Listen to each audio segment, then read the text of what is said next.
el radiomonoensayo, donde se usaba un marcador que era una enzima, como por ejemplo la técnica de inmunoensayo conocido como ELISA. Y también vimos el fluoroanálisis o análisis de inmunofluorescencia, que el marcador es una molécula fluorescente, por ejemplo el FPIA, y las reacciones de quimioluminiscencia, donde dijimos que la marca en general era una enzima capaz de catalizar una reacción quimioluminiscente. También vimos algunas diferencias entre los diferentes métodos, que la ventaja de radiomonoensayo: en esta técnica se trabajaba con material radioactivo como el iodo 135, que tiene la ventaja que al trabajar con este tipo de sustancias no corren el riesgo de desnaturalizarse, como el caso de las enzimas, que se desnaturalizan por la variación de temperatura, de pH. Pero sí, en radiomonoensayo hay que tener el cuidado durante el proceso, porque estamos trabajando con material radioactivo.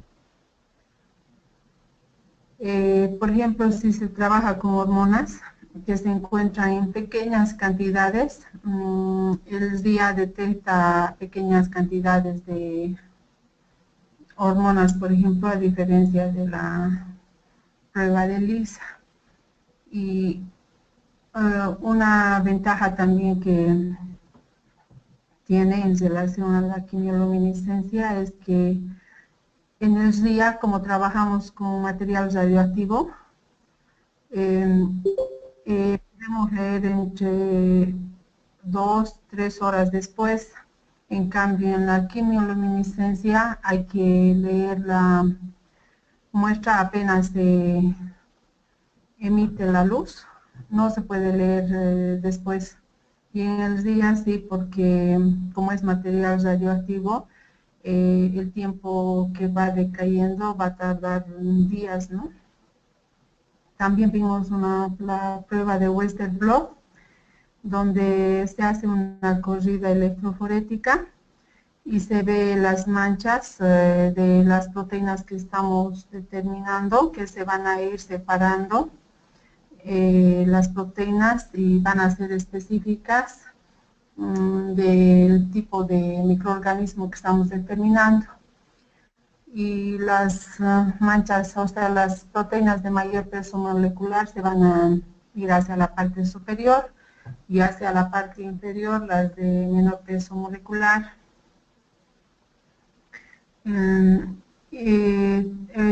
Dijimos que en la prueba de ELISA era una prueba colorimétrica, que la intensidad de color nos indicaba o nos daba la lectura de la concentración de la muestra. Que en radiomonoensayo trabajamos con radiaciones de tipo gamma que no tienen cargas. Después también que al realizar la prueba de ELISA se maneja cubetas muy pequeñas y hay que tener mucho cuidado en la manipulación, cosa de que no sucede, por ejemplo, en radiomonoensayo, que se trabaja en tubos grandes. Y en el ELISA es inversamente proporcional, o sea, es inverso al del radiomonoensayo. En el ELISA, cuando hay mayor intensidad de color, vamos a tener mayor concentración de la muestra que hemos analizado. Y en el radiomonoensayo, por ejemplo, a mayor concentración de antígeno marcado, vamos a tener menor concentración del anticuerpo de la muestra del paciente. Y a menor concentración de antígeno marcado, va a haber mayor concentración de antígeno del paciente. Son algunas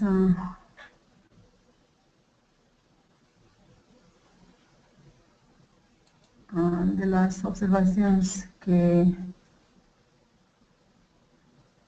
o diferencias que tenemos entre los diferentes métodos.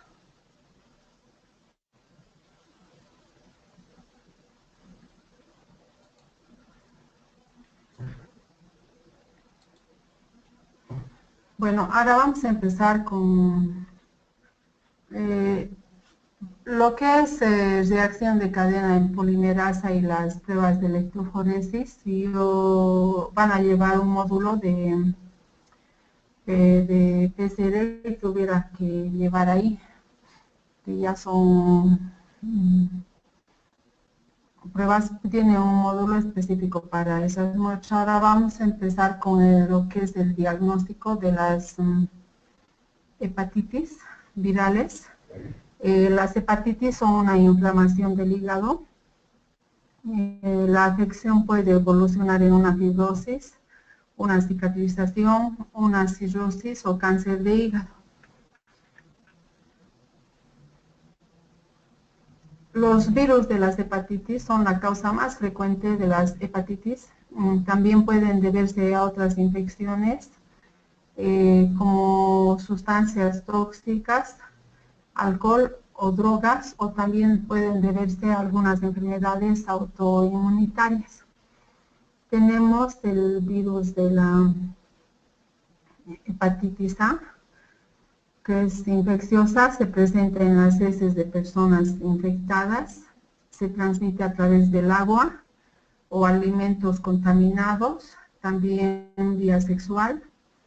Se recuperan por completo y adquieren inmunidad contra infecciones futuras por el virus de la hepatitis A.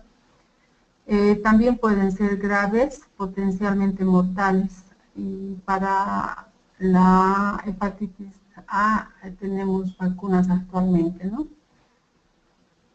Otro tipo que tenemos el virus de la hepatitis B, que es exposición a sangre, semen y otros líquidos corporales infecciosos. También puede darse de la madre al recién nacido en el momento del parto, o de un miembro que tenga la hepatitis o esté contaminado o infectado a un bebé.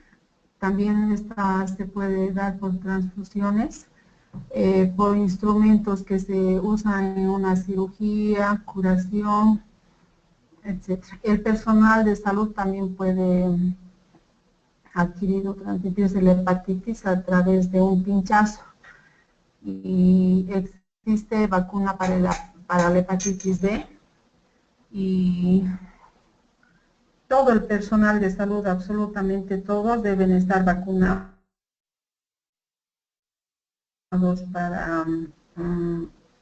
para la hepatitis, ¿no? Los que están trabajando. Tenemos también la hepatitis C, que es transmitida parenteralmente. Casi siempre es por exposición a sangre contaminada, también por transmisión sexual, y no hay vacuna para la hepatitis C. La hepatitis C, como la hepatitis A, es también por consumo de alimentos.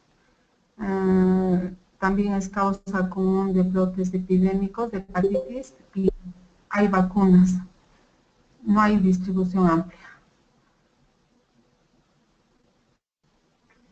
También tenemos el virus de la hepatitis D, que es más grave, también llamada hepatitis delta, el mismo que la hepatitis B, y tenemos también otras hepatitis que son de origen tóxico.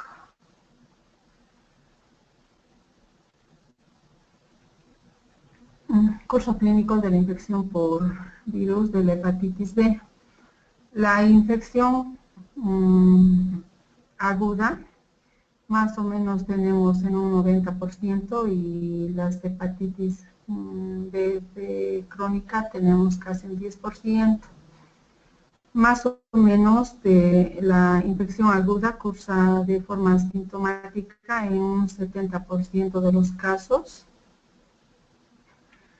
de 1 a 4% más o menos desarrollan hepatitis aguda severa y el 1% de las hepatitis aguda son de hepatitis de fulminantes. Y el 90% de las formas agudas son autolimitadas, ¿no? Y de la hepatitis crónica podemos tener hepatitis crónica activa y podemos tener también portadores asintomáticos. La hepatitis crónica puede causar una cirrosis o un carcinoma hepatocelular primario.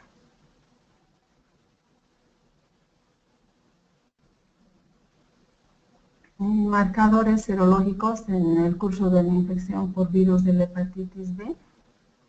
Tenemos los antígenos de superficie de la hepatitis B, se utilizan como marcador de infección que indican infectividad. Cuando da negativa, los marcadores no excluyen una infección por virus de la hepatitis B. Por la positividad por un periodo mayor a 6 meses indica que el paciente es un portador crónico.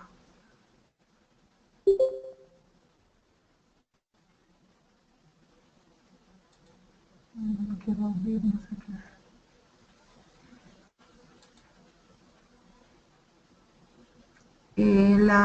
Las antihepatitis B core de inmunoglobulinas M nos sirven como marcador de diagnóstico en hepatitis de infección aguda. Diferencia una infección aguda de crónica por virus de la hepatitis B. Estas antihepatitis B core, también la negatividad descarta una hepatitis B por el virus de la hepatitis B como causa de infección aguda y ocasionalmente está presente en bajos niveles en los portadores crónicos.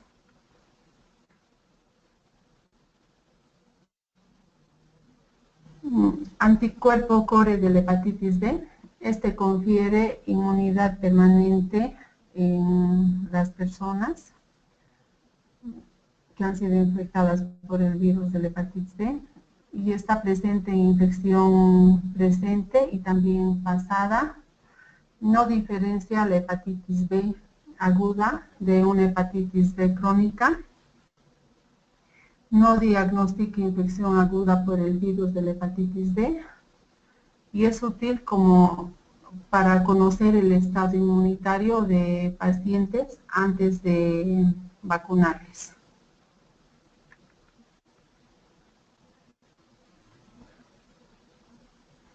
Los antígenos de la hepatitis B, su presencia es la evidencia de la multiplicación del virus en las células del hígado. Está presente en gran parte del periodo infeccioso.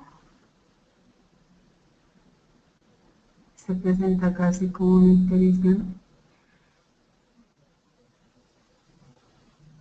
Y los antígenos de la hepatitis,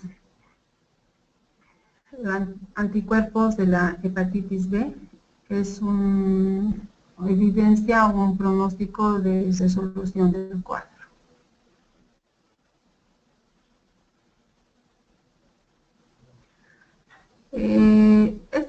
Los anticuerpos de la hepatitis B están presentes en la sangre de personas que sufren hepatitis B o también de las personas que han recibido la vacuna. Estos confieren inmunidad permanente en las personas que han sido infectadas o vacunadas, tienen proceso de recuperación y los anticuerpos adquiridos también son detectados, los que han sido adquiridos después de la vacunación.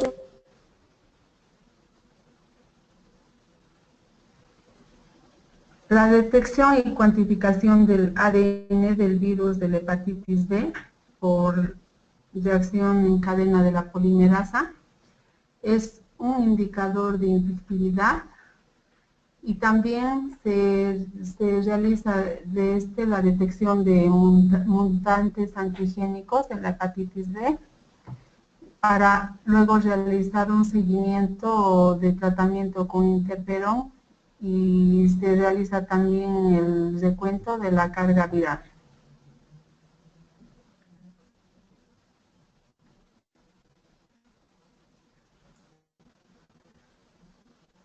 Los perfiles serológicos en la infección por el virus de la hepatitis B, los antígenos de superficie de las hepatitis B dan positivo en una infección aguda, negativo en una infección aguda cuando están en el periodo de ventana. Dijimos que da el periodo de ventana ausencia de los anticuerpos cuando uno es detectado en una serología, ¿no? Dan positivo en infecciones crónicas, negativo en infección pasada, negativo en infecciones pasadas crónicas con niveles no detectables de antígenos de superficie de hepatitis B, o también cuando hay casos de falsos positivos, y dan negativo en la vacunación. Los anticuerpos core de la hepatitis B de la segunda fila dan negativo en infección aguda, negativo en infección aguda, que también estaría en periodo de ventana, negativo en infección crónica. Estos dan positivo en infección pasada, negativo en infección pasada crónica con niveles no detectables de antígenos de la hepatitis B, y positivo en la vacunación o después de la vacunación. Las inmunoglobulinas M de la hepatitis B da positivo en infección aguda, positivo en infección aguda en el periodo de ventana, negativo en infecciones crónicas, negativo en infecciones en el pasado, negativo en infección pasada, crónica con niveles no detectables de antígenos de la hepatitis B o falsos positivos, y también da negativo después de la vacunación. Los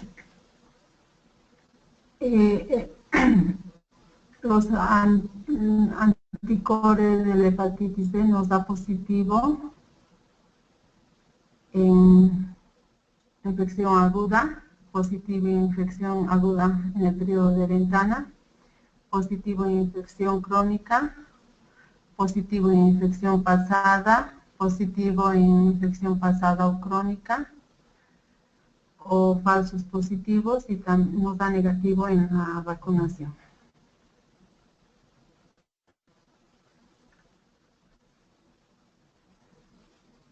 El diagnóstico de la hepatitis C se realiza mediante un diagnóstico bioquímico y también un diagnóstico serológico con los anticuerpos de la hepatitis, del virus de la hepatitis C, mediante la realización de pruebas de ELISA y Western blot, un diagnóstico molecular a través de la detección y cuantificación del ARN del virus de la hepatitis C. También se realiza un diagnóstico complementario a través de genotipos del virus de la hepatitis C y un análisis cuantitativo del virus de la hepatitis C o la cuantificación del RNA. También detección de antígenos core cuando el paciente está en evaluación.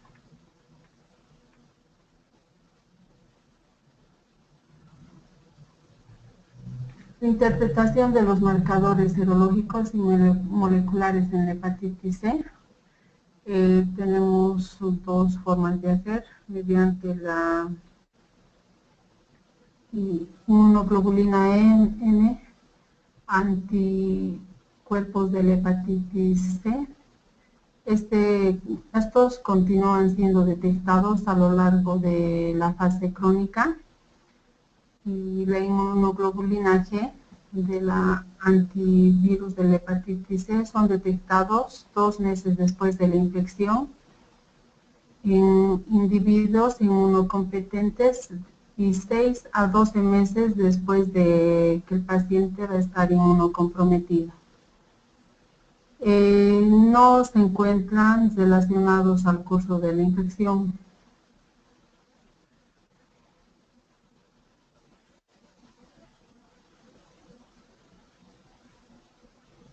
Detección y cuantificación del ARN de los virus de la hepatitis C nos sirve como un marcador de viremia activa en la replicación del virus. Es un mejor marcador en la fase aguda, precoz. Es detectable después de 2 semanas de la infección en las muestras individuales.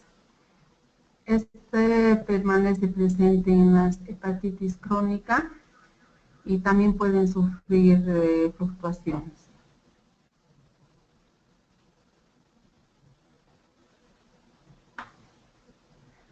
Los anticuerpos de la hepatitis C positivo nos sirve como screening del anticuerpos de la hepatitis C cuando nos da positivo, más la prueba de que detecta anticuerpos contra el virus de la hepatitis C, que sería el RIVA o NAD positivo.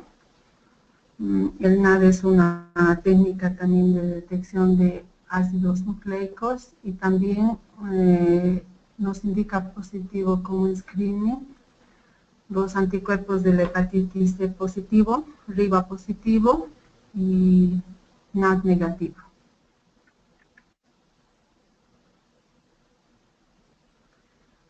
Anticuerpos de la hepatitis C negativo también nos sirve como screening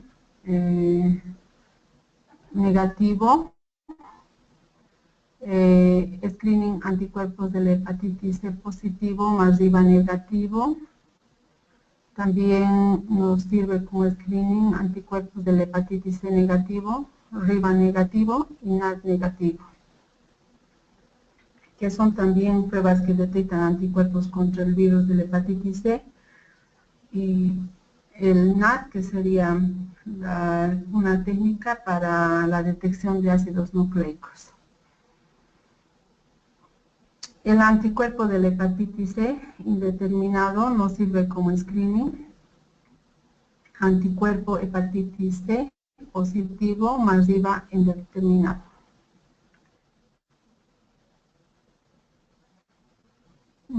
La técnica de amplificación de ácidos nucleicos o NAD. Esta técnica ha sido implementada en los bancos de sangre desde 1999.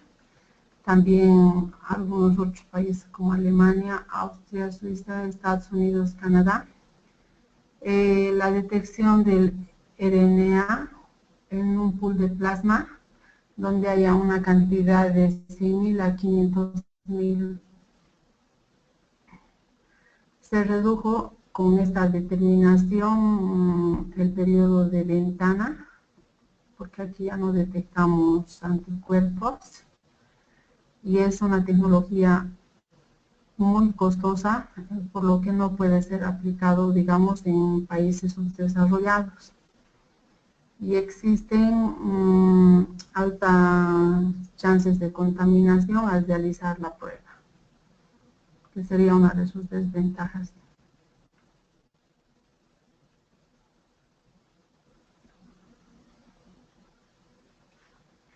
El antígeno del virus de la hepatitis C, CORE, sirve como un marcador de replicación viral. Existe una correlación entre niveles del virus de la hepatitis C CORE y el RNA del virus de la hepatitis C. Estos son detectables 1 a 2 días después de que el virus de la hepatitis C, detectable de 1 a 2 días después que el virus de la hepatitis C, el RNA. Es más fácil de implementar y es más económico. ¿Qué hacer en una primera instancia ante un caso de hepatitis C? Realizar la detección de inmunoglobulina N, de la hepatitis A, detección de antígenos de superficie y también se debe realizar la detección de anticuerpos de la hepatitis C. ¿Qué puede suceder? Que la inmunoglobulina N del virus de la hepatitis A nos dé negativo. Cuando nos da negativo, se descarta una infección por el virus de la hepatitis A. La inmunoglobulina M de anticuerpos del virus de la hepatitis A positivo, cuando nos da positivo, se confirma una reacción por infección del virus de la hepatitis A.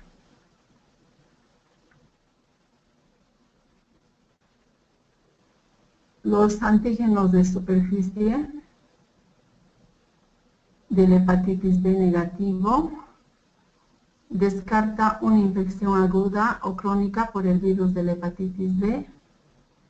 En ninguna de las pruebas se debe olvidar el periodo de ventana de los antígenos de superficie, por ejemplo, de la hepatitis B.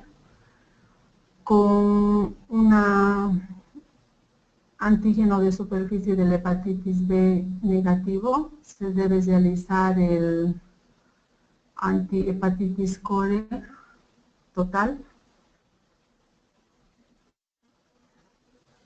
Antígeno de superficie de la hepatitis B negativo más antihepatitis B core negativo, se debe descartar una infección por el virus de la hepatitis B. Antígenos de superficie B negativo y anticore positivo, la hepatitis se detecta una hepatitis B activa o infección previa. En este caso se debe solicitar anticuerpos de la hepatitis B.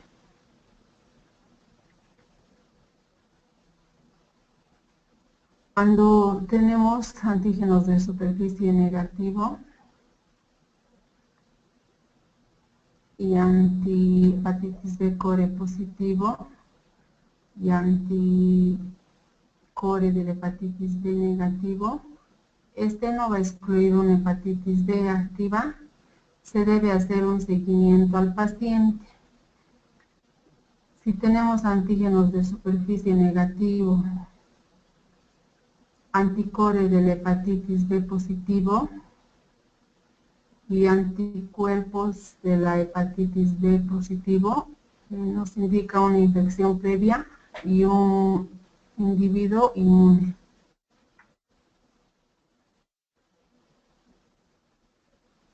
Antígenos de superficie positivo nos puede estar indicando una hepatitis B aguda o crónica, para lo cual realizamos una inmunoglobulina N para anticuerpos core. Si nos da positivo, nos está indicando que es una hepatitis B de un cuadro agudo.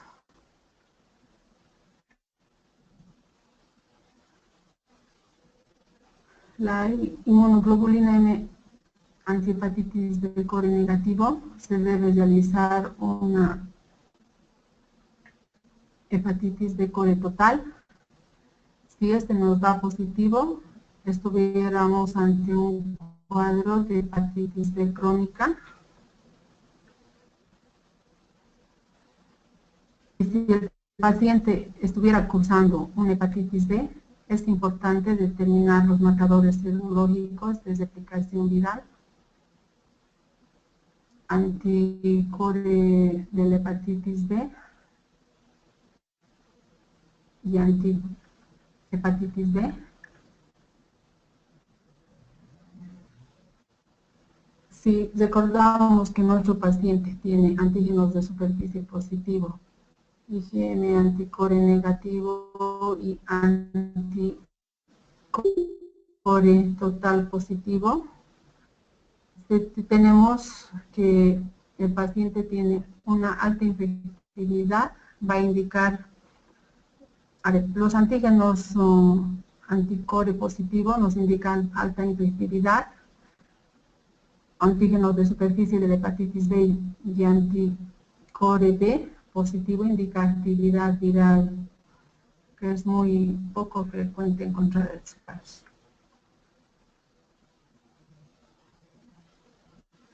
Antígeno de la hepatitis B tiene baja infectividad, nos indica que puede ser un portador crónico sano. Antígeno de la hepatitis B negativo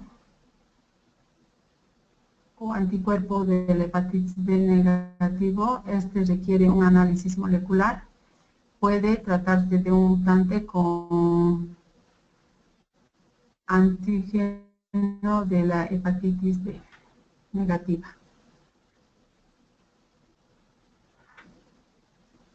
El anticuerpo de la hepatitis C no reactivo nos indica que el paciente no está infectado o puede ser un paciente infectado recientemente. Este paciente se debe realizar un seguimiento. Anticuerpo de la hepatitis C reactivo, se debe realizar ensayo confirmatorio de RIVA, LIA, reacción en cadena de la polimerasa con transcriptasa inversa. Estos son ensayos, si estos ensayos confirmatorios nos dan negativo, podemos descartar que el paciente tenga o esté infectado con el virus de la hepatitis C. Si los resultados de ensayos confirmatorios nos dieran positivo, confirmamos la infección de hepatitis por el virus de la hepatitis C. Se realiza una evaluación clínica e histológica, el recuento de la carga viral y se tiene que realizar la determinación del genotipo viral. Y ahí está la decisión del médico de donde debiera o no comenzar el tratamiento para el virus de la hepatitis C.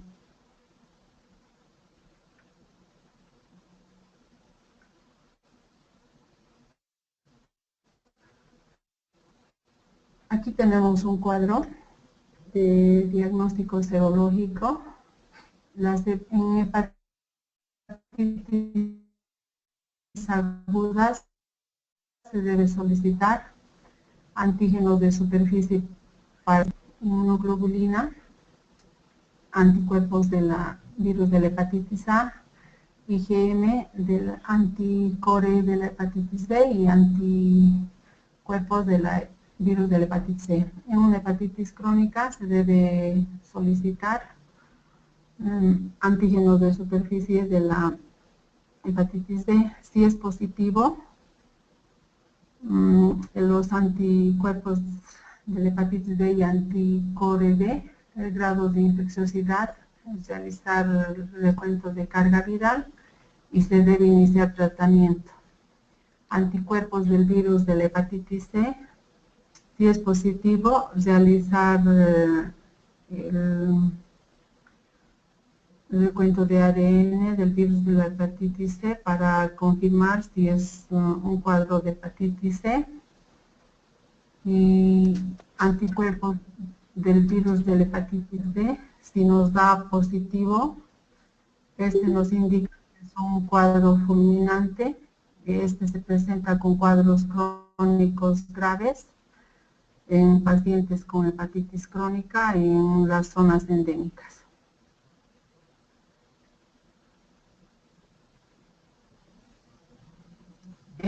Los Anti-Core B, en hepatitis aguda nos da positivo, en hepatitis crónica nos da positivo, negativo en hepatitis agudas B, negativo en hepatitis agudas A, positivo en hepatitis aguda A, C, y en crónica B, hepatitis B, positivo en hepatitis agudas A y B, negativo en hepatitis agudas A y B, y negativo en hepatitis agudas C. Los anticuerpos de la inmunoglobulina M en el virus de la hepatitis A nos da negativo en hepatitis aguda B, negativo en hepatitis crónica B, negativo en hepatitis aguda B, positivo en hepatitis aguda A, positiva en hepatitis aguda A con crónico en hepatitis B, positivo en hepatitis aguda A y B, positivo en hepatitis aguda A y B y negativo en hepatitis aguda C. Las inmunoglobulinas M, anticuerpos core de la hepatitis B, nos da positivo en hepatitis aguda B, negativo en hepatitis crónica B, positivo en hepatitis aguda B, negativo en hepatitis aguda A, negativo en hepatitis aguda con hepatitis crónica B, positivo en hepatitis aguda y B, positivo en hepatitis aguda A y B y negativo en hepatitis aguda C. Los anticuerpos del virus de la hepatitis C nos dan negativo en las hepatitis agudas B, negativo en las hepatitis crónicas B, negativo en las hepatitis aguda B, negativo también nos da en hepatitis aguda A, negativo en hepatitis aguda A o en hepatitis crónica B, negativo en hepatitis aguda A y hepatitis B, negativo en hepatitis aguda A y B, y positivo en hepatitis aguda C.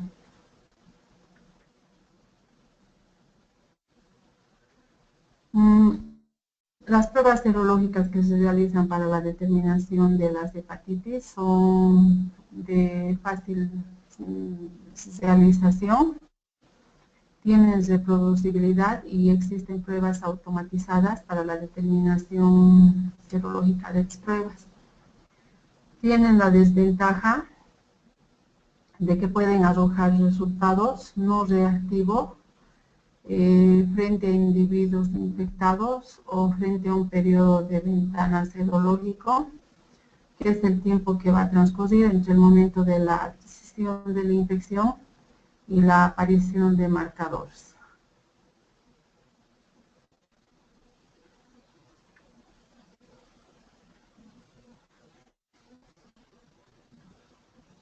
Ahora vamos a ver lo que es la otra enfermedad, que es la fiebre amarilla, que No sé. ¿sí?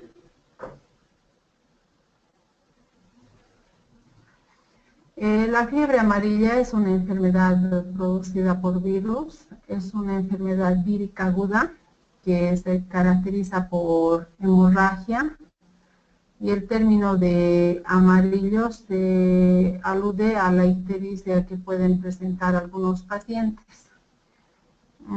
La fiebre amarilla se caracteriza por algunos síntomas como son fiebre, cefalea, presentan ictericia, pueden presentar dolores musculares, algunos van con náuseas, vómitos, etc.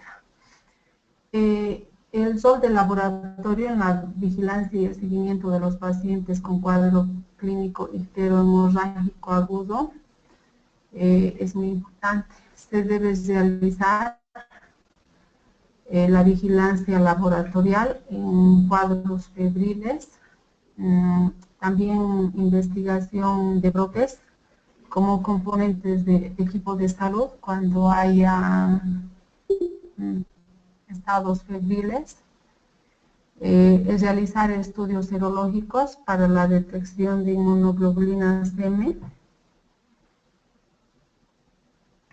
confirmación de circulación del virus en focos sospechosos,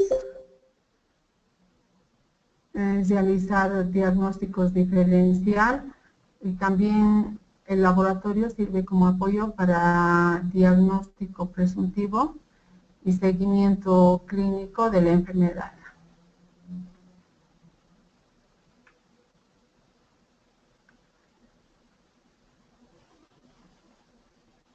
Las pruebas realizadas para la fiebre amarilla, tenemos el ELISA IgM, que detecta anticuerpos IgM de captura, ensayo inmunológico.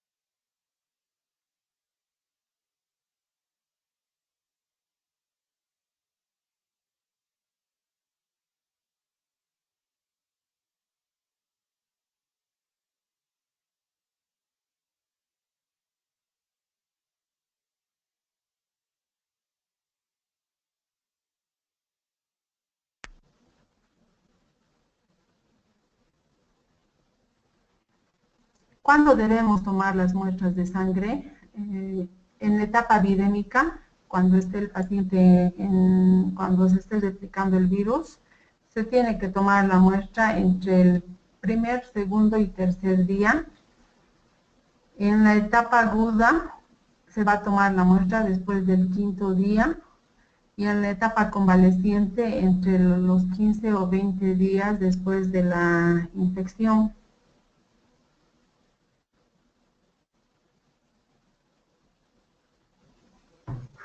Aquí tenemos un cuadro para la toma de muestra. Por ejemplo, cuando se tiene que sacar sangre para realizar una prueba serológica, se tiene que sacar 2 muestras de suero de 5 ml cada muestra. La primera muestra, el momento de recolección de la primera muestra, en la fase aguda, después del quinto día del inicio de los síntomas. Y la segunda muestra se tiene que tomar en la fase convaleciente a partir del 14º día o el inicio de cuando ya hayan síntomas de la enfermedad. La muestra se tiene que tomar en un tubo estéril seco, herméticamente cerrado y rotulado, no usar anticoagulantes. Cada muestra tiene que ir con el nombre completo, edad, lugar y fuera de lo que esté en la solicitud de laboratorio. Esta muestra, después de tomarse, debe conservar en heladera y remitir antes de 24 horas al Laboratorio Central de Salud Pública. Y el transporte de la muestra tomada se debe realizar en una caja térmica con hielo. Cuando se va a tomar sangre para hacer el aislamiento viral, se debe tomar una muestra de 5 ml de suero. Esta muestra se debe tomar en la fase aguda hasta el tercer día del inicio de los síntomas de infección. La muestra se realiza en un recipiente en un tubo estéril, seco, herméticamente cerrado y rotulado, sin usar anticoagulantes. Luego de tomar la muestra, se debe remitir inmediatamente al Laboratorio Central de Salud Pública en forma refrigerada. Congelar a menos de 70 grados o en nitrógeno líquido. El transporte de la muestra se debe realizar en una caja térmica con hielo seco o termo para nitrógeno líquido. Cuando se toma la muestra de órganos o tejidos para aislamiento viral, se toma fragmentos de la muestra.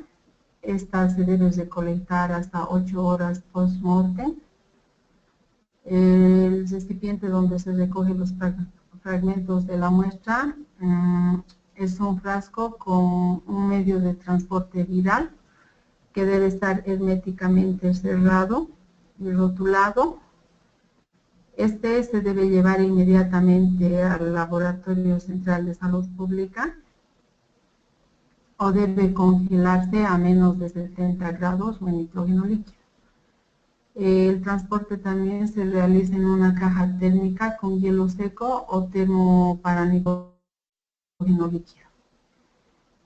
Cuando tomamos muestra de órganos o se va a tomar muestra de órganos o tejidos para realizar las pruebas de inmunohistoquímica, también se toma fragmentos de la muestra, que esta se puede tomar hasta 8 horas post-mortem, y el recipiente, un frasco estéril con solución de fórmula al 10%. La muestra se puede conservar a temperatura ambiente y el transporte también se realiza en una caja o a temperatura ambiente.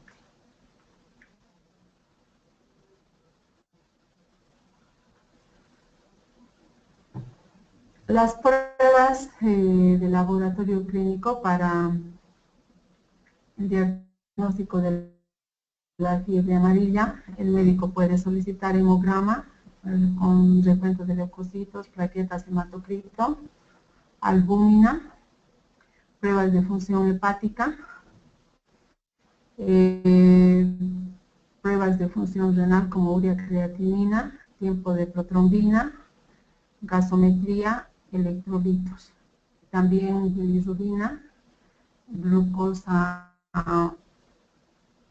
en ayuno y tipificación.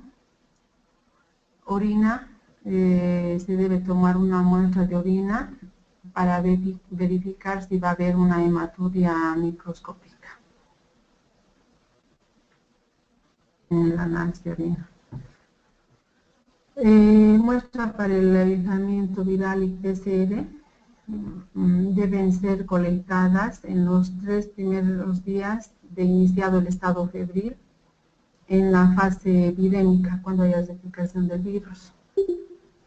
Para asegurar las óptimas condiciones durante el aislamiento, la separación del suero del coágulo se realizará el mismo día de la toma de muestra y asépticamente. Los tubos con suero se deben congelar y almacenar en el freezer en caso de que no se va a enviar inmediatamente. Lo ideal sería congelar a menos 20 grados centígrados.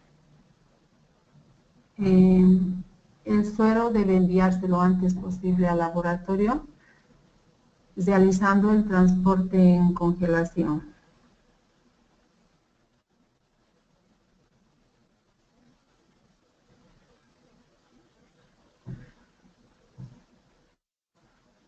Otro diagnóstico que podemos hacer en laboratorio es para la enfermedad del dengue. El dengue también es una infección vírica que es transmitida por mosquitos. Este presenta síntomas gripales y evoluciona hasta convertirse en un cuadro potencialmente mortal. Es una enfermedad infecciosa aguda, causa dengue o dengue hemorrágico. El dengue clásico, esta enfermedad es producida por un mosquito, por un virus que es un arbovirus de la familia Flavividae. Esta es transmitida por mosquitos Aedes aegypti y Aedes albopictus.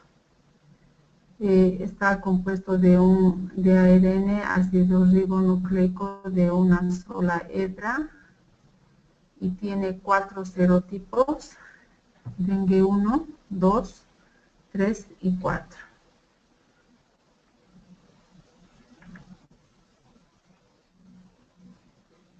Este es el mosquito de Aedes aegypti, tiene la característica de que presenta unas rayitas blancas, ¿no? Que es el único mosquito que tiene esta característica.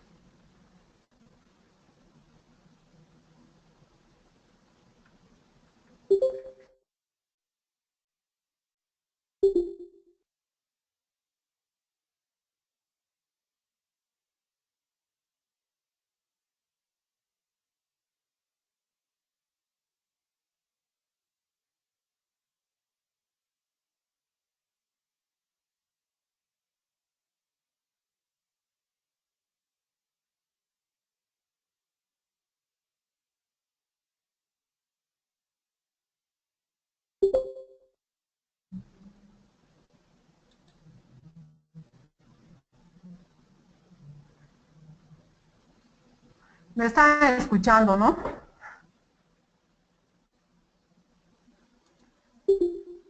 Sí, se escucha normal.